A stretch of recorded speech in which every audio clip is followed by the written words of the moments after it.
নমস্কাৰ, মোৰ নাম শ্ৰী পিৰুষী বৰদলৈ। মোৰ ঘৰ মৰিগাঁও বাসবৰী। মই এবছৰ ধৰি বেমাৰ।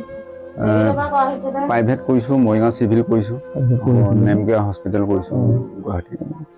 বেমাৰটো কি আছিলে ভিডিঅ'টোৰ লগত এই কথাটো এইটো কাৰণে কৈছোঁ যে তেখেতলোকে কৈছে যে তেখেতৰ নামতে আমি চিকিৎসাৰ কাৰণে মাটিখিনি বন্ধকত দিম।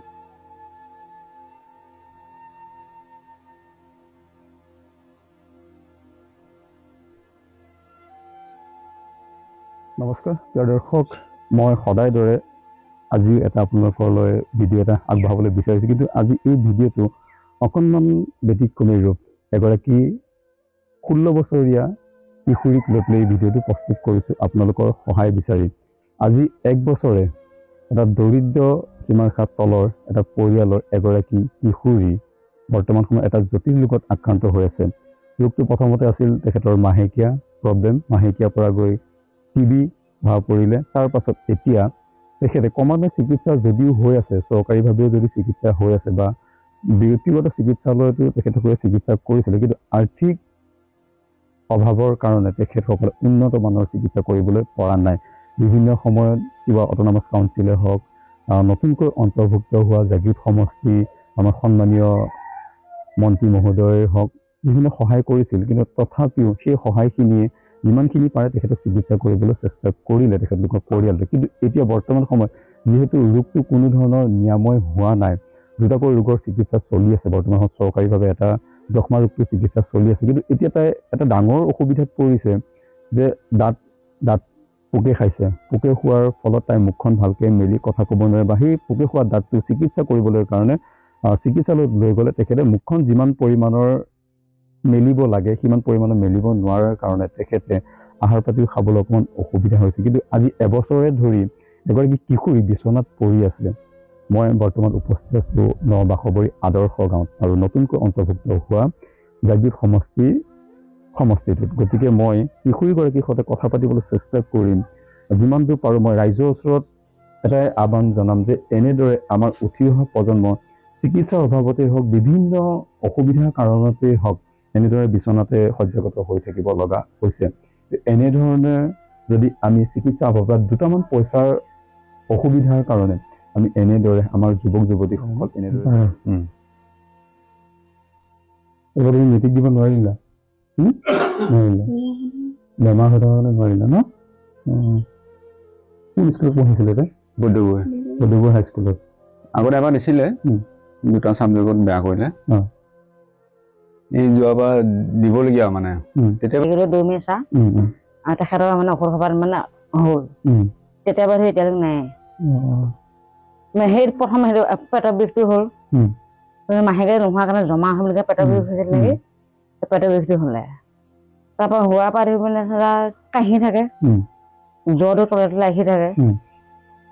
সেইখন পালেও শুই থাকে ছোৱালীজনীৰ সৈতে, আমি হ'বলৈ শুই থাকোঁ। টোপনি নাযায়, তাই কাহো থাকে, টোপনি কাহি থাকে গম নাপায়।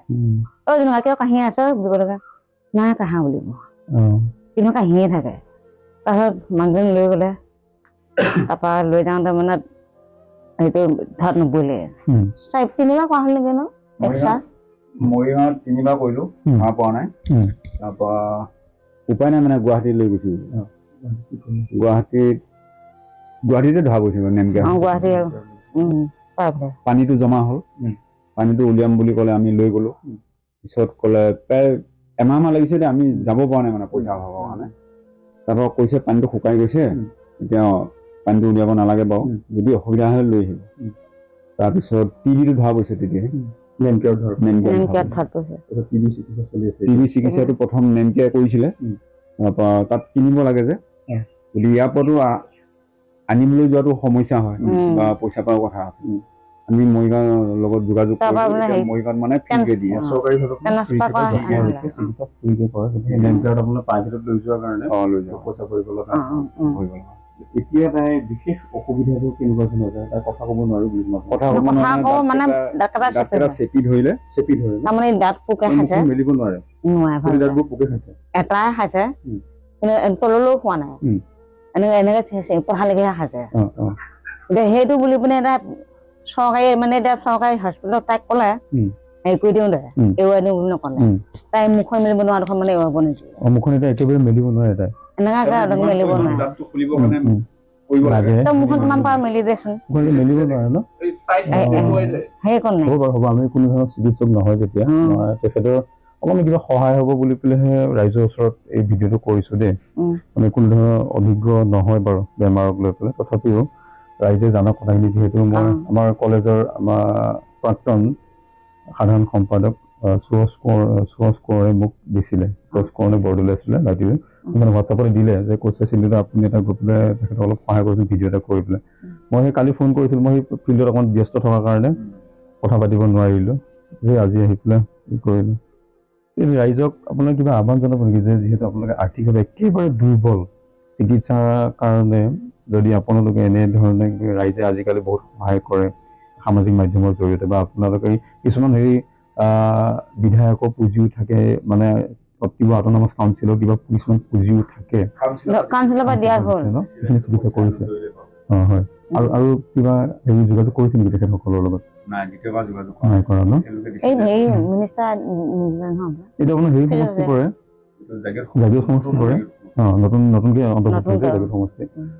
চাউল কিবা যোগাযোগ কৰিছে যেতিয়া প্ৰথম মইনা চিভিললৈ লৈ যাওঁ তেতিয়া তেখেতে অলপ দিছিলে এতিয়া মানে হেৰি আৰু যোগাযোগ কৰা নাই ন মই যিমান পাৰোঁ তেখেতৰ লগত যোগাযোগ কৰিবলৈ ব্যৱস্থা কৰিম মোৰ লগত তেখেতৰ যোগাযোগ এটা আছে মই কম বাৰু নহয় দেই বেমাৰ ভাল হ'ব চিন্তা কৰিব নালাগে তুমি বেছি চিন্তা কৰি থাকা নেকি চিন্তা কৰি নাথাকিবা দেই বেমাৰ ভাল হ'ব দেই চিন্তা কৰিব নালাগে আৰু ভিডিঅ'টোৰ জৰিয়তে মই ৰাইজৰ ওচৰত আহ্বান জনাম যে তোমাক সুস্থ কৰি তুলিবলৈ কাৰণে আজিকালি যিমান ডাঙৰ বেমাৰৰ চিকিৎসা হয় আজিকালি চৰকাৰে বহুত পদক্ষেপ লৈছে বিভিন্ন হেৰি আপোনাৰ ৰেচন কাৰ্ডৰ জৰিয়তে বা এইখন আয়ুষ্মান কাৰ্ডৰ কিবা জৰিয়তে বিভিন্ন বেমাৰৰ হেৰি কৰে নহয় এইটো চিকিৎসাটো আপোনাৰ যক্ষ্মাটো আপোনাৰ ফ্ৰীকে হৈ থাকিব চৰকাৰে বাকী আপোনাৰ যদি ইয়াৰ কিবা মেজৰ প্ৰব্লেম আছে অপাৰেশ্যন কিবা কৰিব লগা হয় ডাক্তৰ পৰীক্ষা নিৰীক্ষাৰ পাছত ডাক্তৰে কি কয় চাই ল'ব আপোনালোকে মধুম খাইছিলে মধুম খাওঁতে পেটটো বিষাই তল পেটটো গোটেই ফিকি আহিলে মাহেকীয়া অসুবিধাটোৰ পৰাই এই বেমাৰটো প্ৰথম মাহেকীয়া হৈছিলে তাৰপাছত আপোনাৰ চিকিৎসা কৰিলে অলপ ভাল পালে তাৰপাছত আকৌ সেই নেম কাৰ্ড গৈ পেলাই টিভিটো ধৰা পৰিলে এতিয়া আপোনাৰ তাই মুখখন মেলিব নোৱাৰে কথা মানে ভালকে ক'বলৈ অসুবিধা পায় আৰু এতিয়াও মাহেকীয়াটো হোৱাই নাই চিকিৎসা কৰি থাকো বেমাৰ পোৱাৰ পিছৰ পৰা এবাৰ এই দৈ মেচাৰ পৰা আনি পিনে খোৱা এবাৰ যি হ'ল তাৰপৰা এতিয়া এবছৰ পাৰহে হ'ল এতিয়া মানে হেৰি বেমাৰটো আৰু এবছৰ পাৰ হ'ল তাৰ মাজত 6 মাহ 7 মাহ পিছত হেনো নোৱা হলে তাৰপৰা এতিয়া নাই আৰু বিশেষ মানে সেইটোৱে ভেজাল মাহেকীয়া নোহোৱা স্কুলৰ ফালৰ পৰা তেখেতক কিবা সহায় কৰিছে নেকি কোনোবাই নাই জনোৱা নাই আপোনালোকে খবৰ কৰিবচোন ছাৰ বাইদেউসকলক অকণমান ভাবি তেখেতসকলে কিবা সহায় কৰিব পাৰে মানে কি হয় লাজ কৰি লাভ নাই যিহেতু মই চিকিৎসা কৰিবলৈ কাৰণে বা এই ঘৰত সুবিধা এটা নাই গতিকে সুবিধাটো বেলেগৰ পৰা বিচাৰিব লাগিব লাজ কৰি থাকিলেতো নহ'ব কাৰণ ছোৱালীজনী দীঘলীয়া জীৱন এটা পৰি আছে তাই এতিয়া কিশোৰী গতিকে বহুত দীঘলীয়া জীৱন এটা পৰি আছে এইখিনি সময়তে যদি আমি তাইক চিকিৎসা কৰি সুস্থ নকৰোঁ পিছলৈ বেছি অসুবিধা হৈ যাব ন গতিকে য'ত যেনেকৈ পাৰে আপোনালোকে সুবিধা কৰে আৰু আজিকালি একেবাৰে সহজ চিকিৎসা কৰে যিমান ডাঙৰ বেমাৰেই নহওক চৰকাৰী এইবিলাক সা সুবিধাবোৰ দিছে গতিকে আপোনালোকে সেই সুবিধাবোৰ ল'ব কাৰণ আমাৰ নিচিনা সাধাৰণ মানুহবোৰৰ কাৰণে সেই আঁচনিবোৰ ৰূপায়ণ কৰিছে গতিকে আমি সেই আঁচনিবোৰ সঠিক সময়ত সঠিক ব্যৱহাৰ কৰিব পাৰিম যিখিনি দিন হাজিৰা কৰি খোৱা মানুহেই হওক বা আমি দিন হাজিৰা কৰি যিখিনি পইচা পাওঁ মানে দিনটো কষ্ট কৰাৰ বিনিময়ত যিখিনি মজুৰি পাওঁ সেই মজুৰিখিনি আমি গোটেইখিনি খাই মেলি শেষ কৰাৰ কাৰণে আমাৰ এইটো অসুবিধা হ'ব পাৰে আমি তাৰ যদি অকণমান কি এটা অংশ যদি আমি ল'ৰা ছোৱালীৰ নামত বা আমি ঘৰখনৰ নামত ৰাখিবলৈ হয় আজি হয়তো এই পৰিৱেশটো হ'ব লগা নহ'লহেঁতেন মোৰ অনুভৱ কিন্তু এই ভিডিঅ'টোৰ লগত এই কথাটো এইটো কাৰণে কৈছোঁ যে তেখেতলোকে কৈছে যে তেখেতৰ নামতে আমি চিকিৎসাৰ কাৰণে মাটিখিনি বন্ধকত দিলোঁ আজি হয়তো টকা পইচা থকা মানুহ হোৱা হয় তেখেতে আজি এবছৰ ধৰি এনেদৰে বিচনাত পৰি থাকিব লগা নহয় তো আপুনি তেখেতে কৈছে যে আমাৰ কিশোৰীগৰাকীয়ে কৈছে যে ৰাইজে সহায় কৰক আপুনি আপোনাৰ ফালৰ পৰা আমাৰ ৰাইজৰ ওচৰত কি আহ্বান জনাব যে চিকিৎসা উন্নত মানৰ চিকিৎসাৰ কাৰণে তেখেতক সহায় কেনেধৰণে কৰিব আহ্বান জনাব মই এতিয়া সোৱাদক হিচাপে যিমানখিনি পাৰিছোঁ মই কৰিছোঁ সেই আৰম্ভণিৰ পৰা মই য'ত যাব লাগে ত'ত গৈছোঁ কোনোবা বেজৰ ওচৰতো যদি দেখাই দিছে মই বেজৰ ওচৰতো গৈছোঁ তেনেকৈ 2-3টা বেজৰ ওচৰতো গৈছোঁ সিফালৰ পৰাও কৰিছোঁ আৰু ডক্তৰ চিকিৎসা কৰিছোঁ মৰিগাঁও জাগিৰোড প্ৰাইভেট হস্পিটেলতো দেখাইছোঁ গুৱাহাটীৰ নেমকিয়া হস্পিটেলতো দেখাইছোঁ মানে অৰ্থ যিটো ঘৰখনৰ পৰা দেউতাকে দিব লাগে দিব নোৱাৰে ময়ো যথেষ্ট দিব নোৱাৰিলেও মানুহটো হ'লেও অলপ হ'লেও সহায় কৰি দিছোঁ কিন্তু ময়ো নিও পায় গতিকে মানে ওচৰ চুবুৰীয়াই আমাৰ মৰিগাঁও কলেজৰ লগত যোগাযোগ কৰি দিলে আমাৰ গাঁৱৰ যিসকল ছাত্ৰ ছাত্ৰী তাত পঢ়ি আছে তেখেতলোকে যোগাযোগ কৰি দিলে এটা বাৰ্তা দিছে চাগে আজি আমাৰ এই চিন্তু ভাইটিও ওলালেহি মোকো লগ পালে ভাল পাইছোঁ তেখেতক এইকণ সহায় কৰিবলৈ আগুৱাই অহাৰ কাৰণে আৰু যদি কোনোবা ৰাইজে বা কোনোবা দৰ্শকে ছোৱালীজনী সহায় কৰিব বিচাৰে নিশ্চয় পাৰিব মই তেখেতলোকক অনুৰোধ জনাইছোঁ আমি মানে অসমৰ্থ হৈছোঁ আৰু প্ৰিয় দৰ্শক তেখেতসকলে হয়তো বা মই হ'লেও আপোনালোকক কথাটো ভালকৈ বুজাই ক'বলৈ পৰা নাই কিন্তু যিমানখিনি পাৰিছোঁ যিখিনি কৈছোঁ সেইখিনিতে আপোনালোকে বুজি লয় যাতে আমাৰ এই কিশোৰীগৰাকীক উন্নত মানৰ চিকিৎসাৰ কাৰণে আপোনালোকে সকলোৱে যদি 1 টকাকৈও দিয়ে তেখেতৰ হয়তো চিকিৎসা সহায় হ'ব গতিকে প্ৰিয় দৰ্শক মই আপোনালোকৰ ওচৰত পুনৰবাৰ এই কিশোৰীগৰাকী উন্নত মানৰ চিকিৎসাৰ বাবে সহায়ৰ হাত বিচাৰি আজিলৈ এই ভিডিঅ'ৰ পৰা ইমানতে বিদায় লৈছোঁ ধন্যবাদ নমস্কাৰ মোৰ নাম শ্ৰী পেৰুষী বৰদলৈ মোৰ ঘৰ মৰিগাঁও বাসবৰী মই এবছৰ ধৰি বেমাৰত ভুগি আছোঁ আপোনালোকে যে মোক সহায় কৰে সেই আপোনালোকৰ ওচৰত মোক প্ৰাৰ্থনা